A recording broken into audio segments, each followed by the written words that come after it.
We are here to understand what is accounting. Accounting है क्या?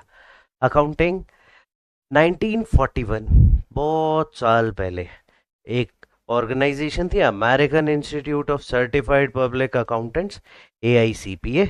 इन्होंने डिफाइन करा अकाउंटिंग को। ऐसा नहीं है इससे पहले अकाउंटिंग नहीं थी, इससे पहले अकाउंटिंग थी। आप अगर बात करें तो शायद आपके दादाजी को या पापा जी को पता होगा कि एक लेखा वो करते थे, बही खाता बनाते थे, रेड कलर के कुछ रजिस्टर्स होते थे, वो इंडियन अकाउंटिंग कहलाती है।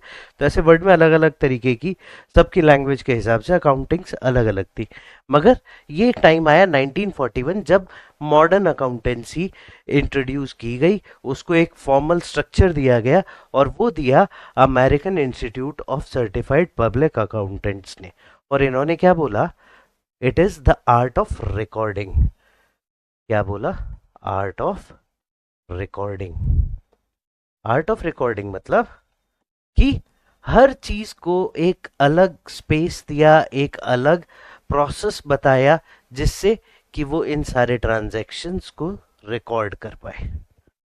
देन क्लासिफाइंग, इंफॉर्मेशन को किसी तरीके से क्लासिफाई करना पड़ेगा जिससे कि वो हमारे किसी काम आ सके। और लास्ट में एक बिजनेस ट्रांजैक्शन है। एक दिन में मान लीजिए आपके बिजनेस में अगर 100 ट्रांजैक्शंस हो रहे हैं, तो over the period of 365 days आपके बिजनेस में इतने से ट्रांजैक्शंस हो जाएंगे। अब इन ट्रांजैक्शंस का अगर हमें पूरा डेटा निकालना होगा तो उस स्टेप को हम बोलते हैं समराइजिंग।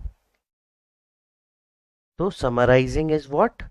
कि कुछ ट्रांजैक्शन हमने रिकॉर्ड करे, क्लासिफाई करे, और उनसे कुछ मीनिंगफुल इंफॉर्मेशन निकालने के लिए उनको समराइज किया।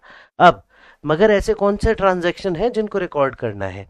क्या मेरी आज कल डोनाल्ड ट्रंप के साथ मीटिंग है, परसों मोदी जी के साथ मीटिंग थी, तो क्या वो कोई ट्रांजैक्शन है? हाँ, वो बिजनेस के लिए एक इंफॉर्मेशन इंपॉर्टेंट इवेंट जरूर है, but that is not a transaction.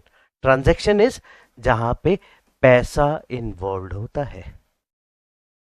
कल को आप मेरी शॉप पे आते हैं और 10 रुपए का एक पेन खरीद के लेके जाते हैं, that is a important transaction rather than I am having a meeting with Donald Trump. मतलब आप मेरे पास आए, 10 रुपए का एक पेन खरीदा आपने मुझसे, तो वो अकाउंटिंग के लिए ज्यादा इंफॉर्मेशन इंपॉर्टेंट है रादर देन मेरी डोनाल्ड ट्रंप के साथ एक मीटिंग है परसों, उसके बारे में। तो यहाँ पे हम किस चीजों के बारे में बात कर रहे हैं? ऐसे कोई भी ट्रांजैक्शन, या हिंदी में बोले ऐसे कोई भी लेन देन जिनमें पैसा इन्वॉल्व होता है, सिर्फ उन्हीं ट्रांजैक्शंस को हम यहाँ रिकॉर्ड भी कर रहे हैं, क्लासिफाई भी कर रहे हैं, समराइज भी कर रहे हैं, और एक सिग्निफिकेंट मैनर में करना है। मतलब सबका एक स्टेप बाय स्टेप प्रोसीजर बना हुआ है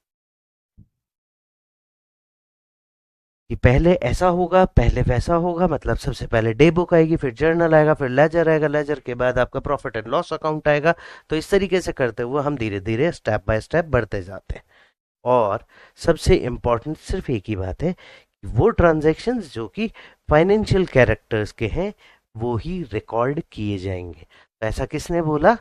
AICPA, American institute of certified public accountants. कब बोला? 1941 में।